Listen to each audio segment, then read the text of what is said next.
What's up, everyone? Welcome back to another review, and this time we're me going over Invincible Season 2. Let's waste no time and talk about Episode 1. Overall, I thought Episode 1 was a solid start to the new season of Invincible. I like how this episode mostly deals with the fallout from the Season 1 finale with Omni-Man and Mark and the destruction of Chicago, and Mark more or less coming to terms and coping with those events. I like how the show handles Mark's character in this episode. Like, we see that Mark is struggling. He's struggling knowing of the fact that his dad betrayed him and tried to wipe out his home. But at the same time, Mark is also trying to just find ways to cope with it. He's doing things as invincible. Trying to like right the wrongs, so to speak. But it just doesn't mean anything. But he feels hurt. He's hollow. We see him in school. He's trying. Mark is trying to trying to get his mind off things, but it's just not working. It's like in Mark's eyes that he could have saved more people instead of the people that he saved. Yet everyone tells him that he did the best he could and that he saved more than he actually realized. But in Mark's eyes, Mark wants to be a true hero and save everyone, not just some people. So I like how Mark struggles with this.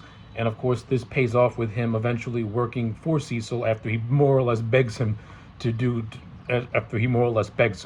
So I like it. But at the same time, we also get some light-hearted moments with him. We get a scene with him and his girlfriend and them getting both accepted into the same college and how they both feel genuinely happy for each other. That's good stuff. Like, it shows the human side of Mark. We get to see the hero side of Mark and his coping and struggling, and we see the human side of Mark where he's also coping and struggling, but also have those glimpses of like hope. Overall, good stuff with good stuff with Mark so far at the beginning of the season. We also introduced this character called Angstrom, who is from an alternate dimension, who is trying to build a device that can more or less give him access to alternate realities to stop variants of Mark and Omni-Man. Now, the reason why this character is important because at the beginning of the episode, we're introduced to him in a cold open in a universe where both Mark and Invincible and Omni-Man all working together. And I love this cold open. It's very, very similar to Batman vs Superman, but this almost feels like it's making fun of it in a way, because where Batman vs Superman was ultra serious in that nightmare dream sequence, the way this cold open presents Omni-Man and Invincible, it's like a father and son just having a casual conversation while killing people. I couldn't help but laugh at the dark humor side of it. I thought it was great, and I'm very interested to see where they take the character of Angstrom, given what happens to him at the conclusion of this episode, where throughout the episode he's working with the Maulers to build this device, which can grant him access into the different brains of the various variants of him. When Cecil tells Mark to try and stop it, it eventually does get stopped. But after the Maulers nearly beat him to death, Angstrom takes off the helmet, which causes him to be radically mutated and having the memories of the various variants that surrounded him. Of course, the Maulers are also not in good shape either, as the explosion more or less made them look just overall disgusting. So that's good stuff.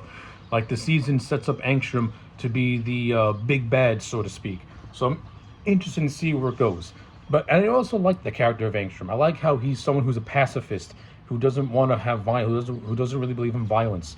And he even tells the Maulers when Mark arrives that to beat him, to stop him, but not kill him.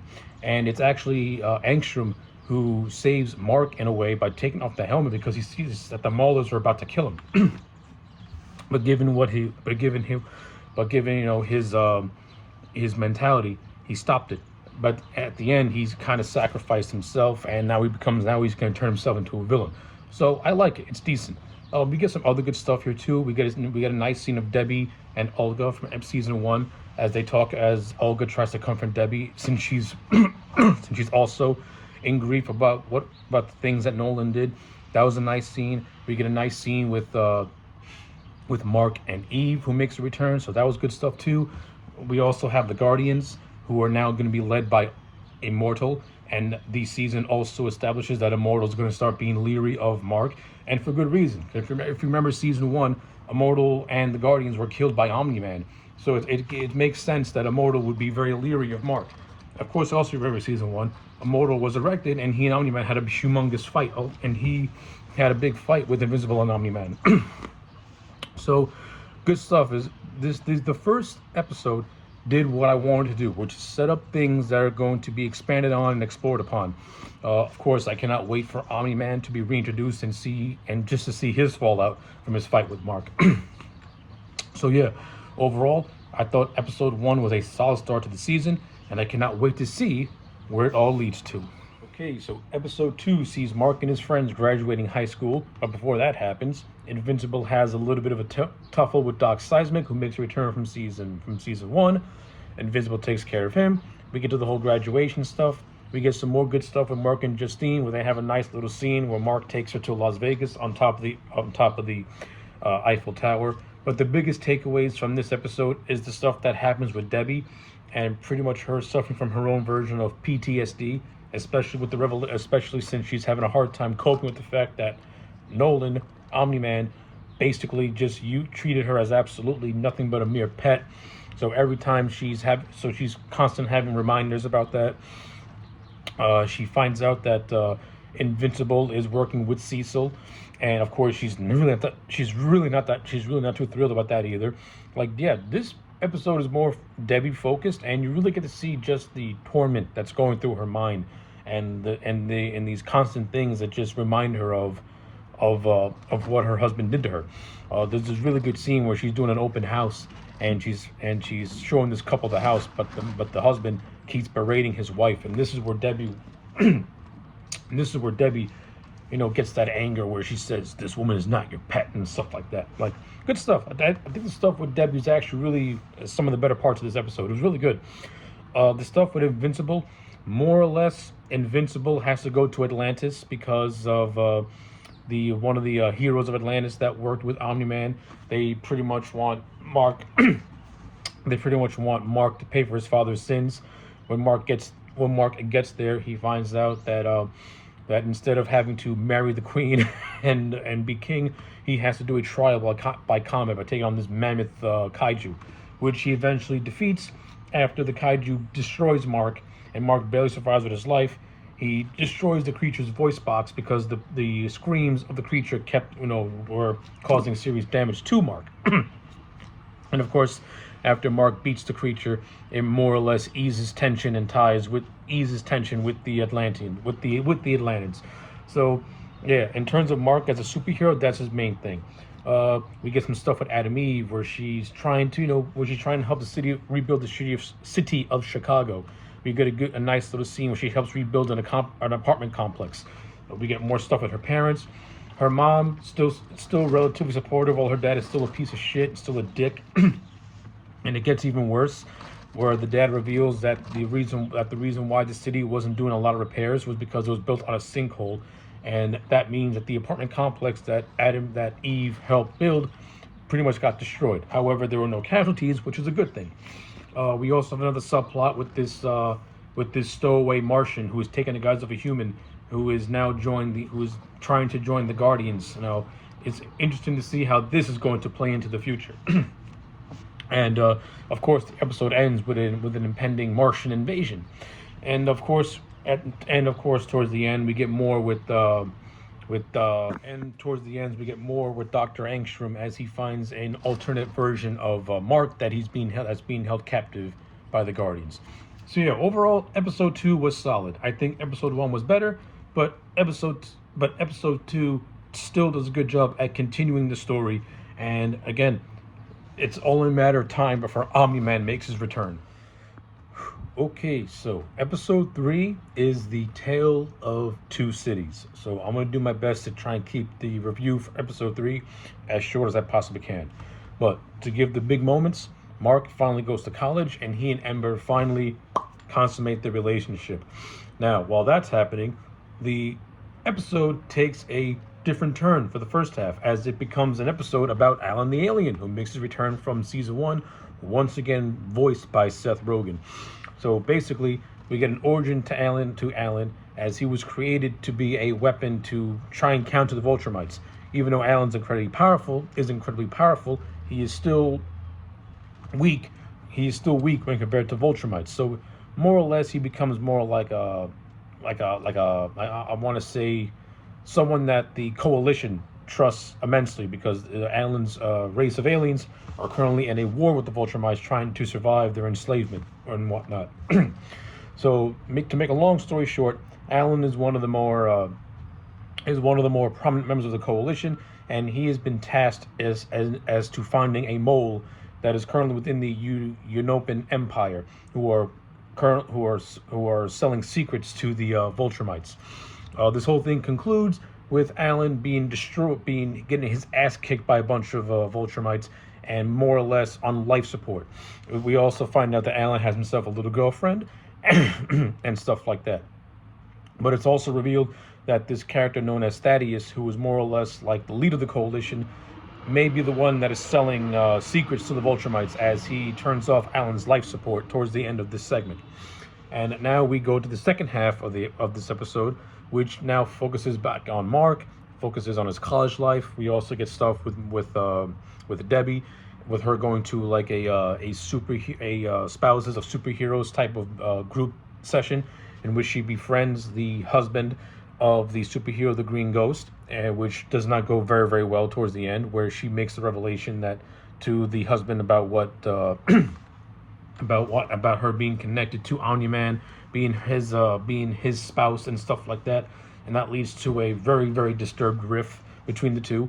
What's this going to do for Debbie in the long run? I don't know, because this just isolates Debbie even more now.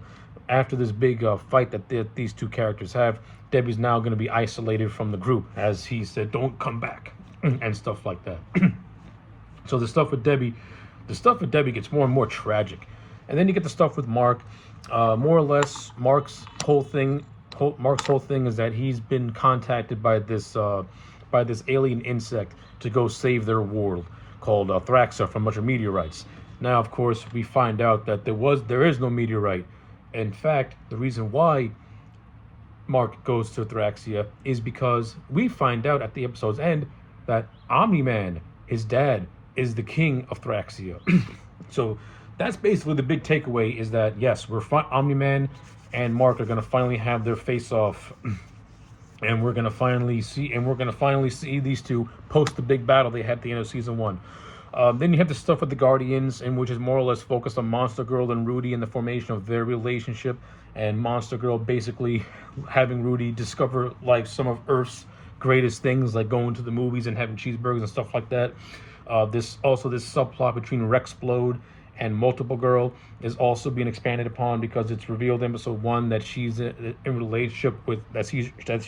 relationship with Immortal and stuff like that. So things like that get touched on, but the big takeaways is the stuff with Debbie, the stuff with Alan, and what could possibly and where that storyline is going to go, and of course the return of Omni-Man. So yeah, I think episode 3 sets the course for the rest of the season going forward in a very interesting way. All right, so season 4 has a lot to unpack. Let's get right into it. So basically, the episode starts off just how I wanted to start off, with the reunion of Mark and his dad, and as was predicted, the bad blood between those two is at an all-time high. It's even worsened by the knowledge that Nolan, in his absence from Earth, has started a brand new life. He's got a new wife, and he has a new child. In Mark's eyes, he views it as his dad just abandoning his original family on Earth just to have a new family, when it's actually not the case. That's not the case at all. And as we learn through flashbacks, Nolan truly regretted what he did on Earth. Regretted abandoning his family, manipulating and lying to his family. He got to a point where he was about to commit suicide before he saved a Thraxian spaceship, and because he saved that Thraxian spaceship, they made them the ruler. They made him the ruler of their planet. And since then, Nolan in Nolan's mind, this is his way of atoning for the things that he committed while on Earth, by pretty much giving himself a second chance. Now, of course, Mark wants none of this at first. He in his mind, his dad just abandoned him and his mom. His mom's in a funk that gets worse, but it starts. Her moral dilemma slowly starts to get repaired as this episode goes on, and I think, and you see the emotion of that when she gets paid a visit by Art, and Art more or less, convinces her that She was the one that was the real hero. While Nolan was doing whatever he was doing as Omni Man, she was the one that was keeping the house in order, the one that was raising Mark, the one that was really the more of the positive influence that was always there. And this is where Debbie starts to realize her worth and starts to just give herself a complete start. It's good. I like it. It was really well handled. We also get more when it comes to Donald, as Donald starts to find out that there's something to his resurrection, especially when he finds out that he was killed by Omni-Man in season 1. You get this really intense scene where he goes into a bathroom and he tries to stab himself just to see if he's still human. He does draw blood, but the blade's knife gets bent. So what exactly is this version of Donald? We're going to find out very soon enough. Then we get some stuff with Adam Eve where she's doing her thing. Now she gets into a fight with a guy called Kill Cannon, and she saves a bunch of people from the bridge. But then her story kind of comes to an end where she goes to her parents' house.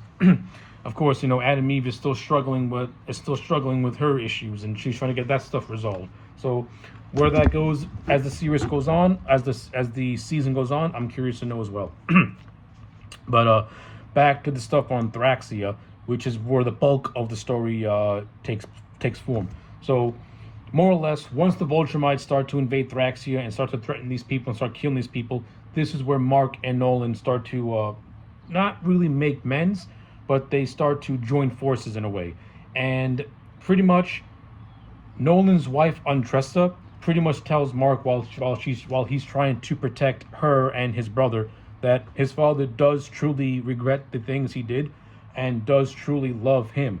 And this is where Mark slowly starts to rediscover the love that he has for his dad, especially when they're fighting the 3 Vulturemites. And for a while, Mark and Nolan are kicking their ass. And then one of the best scenes in the episode is where Nolan tells Mark that in order to survive this, he's got to kill. And these Vulturemites, they're trying to kill him. They're not trying to slow him down. They're trying to kill him and neutralize it and to kill him. And this is where Mark kind of breaks his rule and goes into berserker mode against one of the Vulturemites. And a really cool and bloody scene. So, in the end, Mark and Nolan kill the 2 Vulturemites, but Nolan is then attacked by one that he had supposedly killed earlier on in the episode. And now Nolan's being sent to Viltrum, where he's going to face execution. Mark gets paid a visit by a guy called Krieg, who is like the general of the Vultrums, and pretty much says, you're going back to Earth, and you're going to make sure the Earthlings prepare for their arrival, for their invasion. If they don't, then the few people that he's allowing Mark to kill becomes millions of people. So how Mark's going to be able to deal with this, I'm very curious to see. And how Nolan's fate's going to play out, I'm also very curious to see. So overall, I do like episode 4. It was very satisfying. We get to see what happened to Nolan after he left Earth and how he instantly regretted the things he did. We get to see him trying to give himself a fresh start and a new lease on life. I like the fact that he's reaching out to his son, wanting to make those amends, and I like that Mark, for rightfully so, is resistant to those, given to things that Nolan did to him and his mom. But as the episode progresses, Mark slowly starts to, I want to say forgive his dad, but slowly starts to go down that path, as so to speak. So yeah, overall, episode 4 did a fantastic job at setting up the pieces for episode 5 and for what's to come after that. Oh, and the episode ends with one of the Mulder twins poisoning each other. So take that for what it is. Whew. Okay, so episode 5 had a lot go down. So let's briefly go over it. So 2 months have passed since Mark went to Thorax, in which now, with the planet now mostly rebuilt, he's now going to go back home to Earth. But at the request of Andressa, he takes back his half-brother. And this, of course, starts... At first, it's a little bit of... It's a shock to his mom, but eventually she comes around to him, and now Mark and his mother are going to raise his newfound baby brother. So, that's a nice little thing that's gonna hopefully play out in the episodes to come. We also spend time with the Guardians as they're now gearing up to take on an alien invasion of the Squidwards, which is like these Martian squid-like beasts that more or less control you. They also find out that the that the rogue Martian amongst their ranks has been outed as a Martian, and more or less they all knew about it. They're just waiting for him to tell the truth. And this, of course, is what leads to using him more or less as their ears as they go to fend off this impending Mars attack, which also now includes Invincible and Adam Eve, who at first was who since at the last episode was kind of just like did not want to be the super, was kind of like renouncing her superheroism, but after a pep talk from Rex, it reinvigorates her. So she ends up joining the impending Martian attack, while all the while leaving Rex, Kate, and Ray to stay on Earth. But after the Lizard Society invade a military complex, they try to stop them. However, the Lizard Society more or less kills them, and it's really left in the air as to whether or not Rex survives, as he got his hand bitten off and he's now being held at gunpoint by the Lizard King. However, both Ray and Kate were apparently killed. So yeah, all that's going down.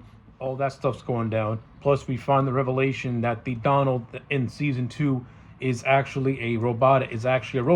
So basically, after the apparent death of the original Donald, Cecil preserved his brain and put it into an endoskeleton. Hence why he's in a cybernetic body, but yet still acts like the original Donald. Now, of course, now the new Donald is suffering from nightmares and things like that. So it's very interesting. So again, this is another plot point that's actually getting very intriguing and very interesting now. Now, how is this new Donald gonna react knowing that he's no longer human? That's another good thing. But the overall episode ends on a big cliffhanger. As I said earlier, Rex is being held at gunpoint by the Lizard King, and the Guardians, along with Eve and Invincible, are basically at the mercy of the Martian squidid attack.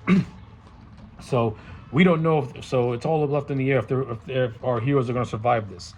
And in the post-credit scene, we find out that Alan is alive, but now more or less can stand his ground with the Vultramites. It's revealed that Thaddeus is actually a rebel Vultramite who rebelled against the Empire, and he actually took Alan off his life support, and by doing so, Alan was able to increase in his strength. And now he's tasked with bringing Invincible to help the coalition fend off the Voltrum Empire. So yeah, overall, episode 5, a lot of interesting things happen in this episode, setting the pieces for the next episode.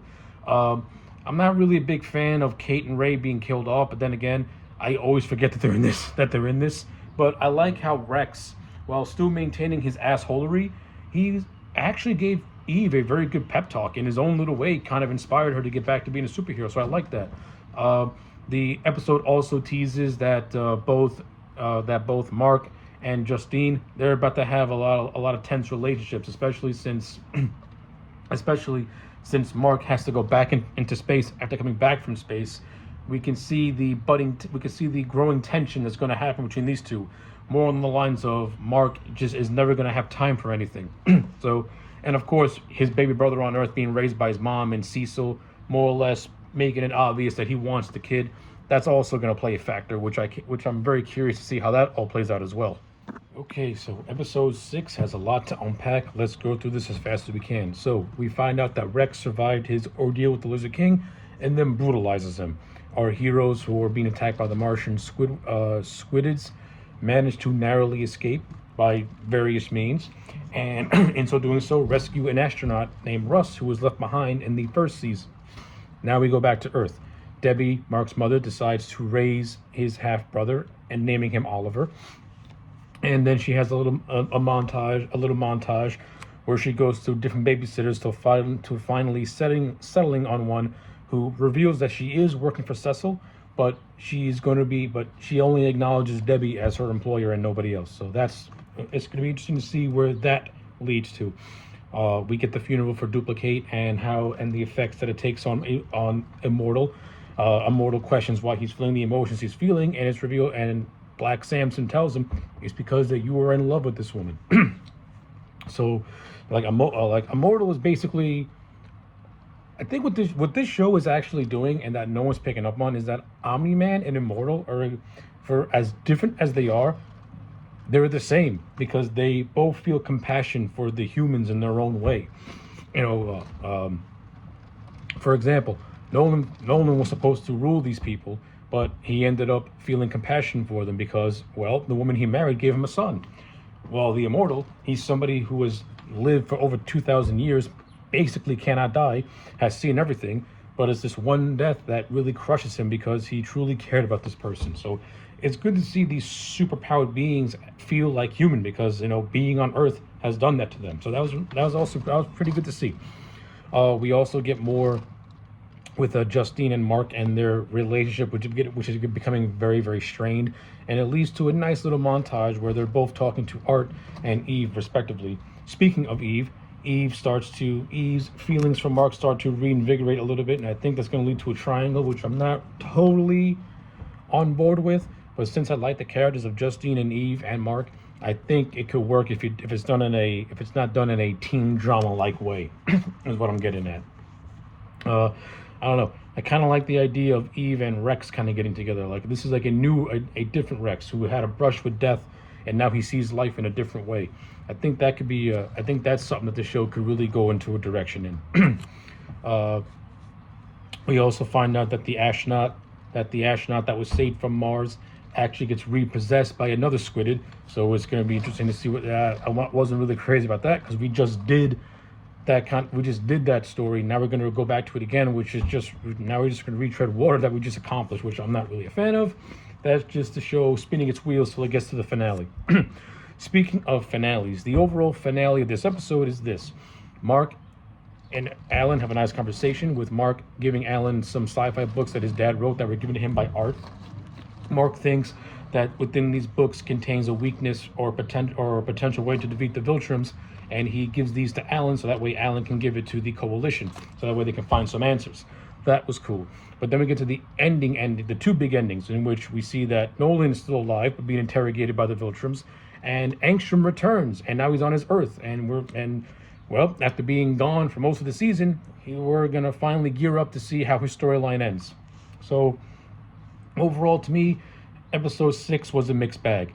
You know, you got some good things and you had some stuff that is okay. Then you have characters that were sprinkled throughout are now being set up for their big payoffs. So let's see where it goes. Okay, so episode 7, the penultimate episode before the finale, was okay. I think episode 7 was overall very decent. Some of the big highlights: the relationship between Mark and Justine has finally hit the point where they did the split. And this all comes to fruition when they're both attacked by this Viltrumite named Anissa, who is more or less trying to force Mark into carrying out Nolan's mission, which is to conquer Earth. Mark refuses. The big fight ensues between the two, and Anissa ends up sparing Mark and reporting to her general. So yeah, the biggest takeaway from this is that Mark and Justine, well, their relationship is now officially hit beyond rock bottom, and more or less, Mark has got to make some big choices now. He's got to make some difficult choices. Now, on the other end of the stick, you have some other stuff that took place in this episode. We get the return of Angstrom at the end, where he has now taken Oliver and Debbie hostage. Now, of course, this is going to add more fuel to Mark's fire. He's already annoyed. He's already pissed off that he had to give up his girlfriend, and that his girlfriend's life was threatened by a Viltrumite after this Viltrumite interrupted them. You know, just when you think Mark's finally going to catch a break, he doesn't. Now that's kind of been like the whole thing with this season, is that every time Mark and Justine get some time to themselves, he gets called away. No, at first it was okay, but the more I let it sink in, it's every episode this is happening. Like, can this kid catch a break? Like, can this kid ever catch a break and just have one day to himself? The only time he and Justine had an uninterrupted day was when they had sex for the first time. But since then, every single call, he's got to leave her up and running. And this just adds more fuel. And I think at this point, it kind of becomes contrived. Like, it's like you're trying to find ways to get Mark and Justine to be pulled apart, which I don't know why, because I kind of like Mark and Justine together as a couple. For some reason, it works to me. You got some stuff going on with Rick, who is with William, and then you have Donald, in which they have a nice little scene on a rooftop. So Rick is experiencing nightmares of what happened to him because of Sinclair from the first season, and Donald pretty much comforts him by explaining to him that it's revealed that it's revealed in this episode that Donald had died multiple times and was brought back to life as a cyborg with his memories being wiped. What makes it even more is that this was done at the request of Donald. And not knowing this knowledge, Donald was able to use it to kind of save Rick's life in a way and kind of make him cope with his new positioning. I guess, for lack of a better phrase. Nope, that was a decent scene as well. And then you got stuff with the Guardians, and that was not really too much stuff with the Guardians. The biggest takeaway with that is that Immortal is being put on leave because of more or less being compromised because of the death of Duplicate, and Rexplode is back in the field again. But yeah, more or less that's really all that happened in the penultimate episode. Like, the real big takeaways is the split between Justine and Mark, and the Vulturemites now preparing the big invasion of Earth. And of course at the end, Alan and the Vulturemite Anissa get into a little space fight with Alan feigning defeat, so that way he can go onto the Vulturemite ship. So yeah, everything now, for better or worse, is now leading into the season finale, and I cannot wait to see how season 2 gets wrapped up. Okay, so the season 2 finale was something. I'm gonna do my best to try and get my points across as this. The first half of the finale was decent, and then it just takes a very strange turn in the second half.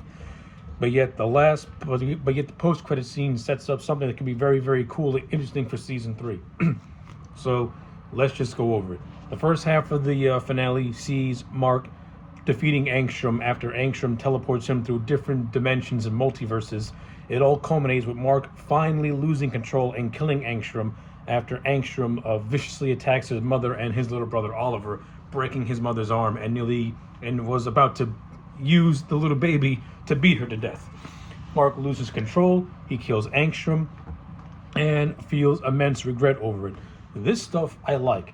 I like seeing Mark lose control and his human side his human side coming out. It makes Mark a more complex and interesting character.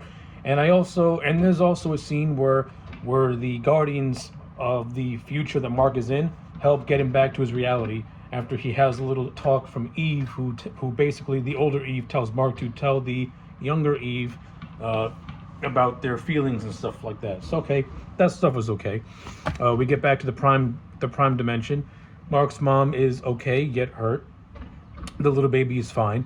Mark is still coping and struggling with the things that he committed, especially against Angstrom and everything else in between. And yeah, that's basically the second half. The second half of the finale is just Mark trying to come to terms with his actions. Nothing really all that interesting happens, to be honest with you. I mean, we find out that Duplicate is alive and that she was using a clone of her the entire time. She's reunited with the Immortal. That was okay. Monster Girl and Rudy, the friction that they were having in a couple episodes was finally eased over, so that was fine too. And Mark and Eve begin their little thing. So okay. And then we get a handful of scenes of Alan talking to Omni-Man, which is what's going to set up the two of them working together. That's basically it. And then you have this random scene of two archaeologists in Egypt uncovering a tomb, which has nothing to do with this entire episode. So that 2-minute segment could have been cut out, and we could have gave that to Alan and Nolan. So overall, I think the season 2 finale was considerably weak when compared to the season 1 finale. The last 2 minutes sets up season 3 and what's going to be all out war, which I'm very, very excited for. But yeah, I thought the first half of the episode was okay, and then the second half is just meanders around to just tying up certain aspects of the season, and that's about it. So yeah, the season 2 finale was just okay. As a whole, my entire grade for Invincible season 2 is going to give it a solid 8 out of 10. I think the first season was much better, but I did like season 2. I mean, the more I sit on this thing, the more I let it play out. it did do a lot of rinse and repeat. This season did a lot of rinsing and repeating, especially when it comes to Mark and Justine, and the fact that they just can't let Mark have 2 seconds of peace. I do like the. I kind of like the meta line that Nolan gives Alan, where he says, "Let my son have a moment of peace." And I do like how Nolan admits that he actually misses his wife. Like, it's that his human nature is starting to peek out. But yeah, overall, 8 out of 10 for Invincible season 2. Let me know your thoughts in the comment sections down below. Like the video and subscribe, and I'll check you back next time for more.